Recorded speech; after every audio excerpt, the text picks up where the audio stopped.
คณะกรรมการกำกับดูแลและบริหารสินทรัพย์ของรัฐหรือ SASAC ประกาศว่าจีนได้อนุมัติแผนการปรับโครงสร้างองค์กรของบริษัทซิโนเปกและบริษัท China Aviation Fuel Group หลังจากการปรับโครงสร้างองค์กรแล้วบริษัททั้งสองจะสามารถใช้ประโยชน์จากจุดแข็งของตนได้อย่างเต็มที่รวมถึงการดำเนินงานด้านการกลั่นและเคมีแบบครบวงจรและระบบการรับประกันการจัดหาน้ำมันเชื้อเพลิงสำหรับการบินที่ครอบคลุมมากขึ้น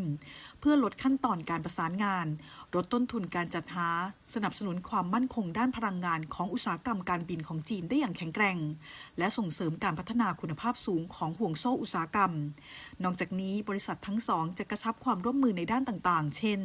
น้ำมันเชื้อเพลิงสำหรับการบินที่ยั่งยืนครอบคลุมทุกด้านตั้งแต่งานวิจัยและการพัฒนาการบินการจัดเก็บการเติมเชื้อเพลิงและการค้าตลอดจนส่งเสริมงานวิจัยและการประยุกต์ใช้น้ำมันเชื้อเพลิงสำหรับการบินที่ยั่งยืนช่วยให้สายการบินลดการปล่อยคาร์บอนไดออกไซด์และเสริมสร้างความแข็งแกร่งของห่วงโซ่อุตสาหกรรมน้ำมันเชื้อเพลิงสำหรับการบิน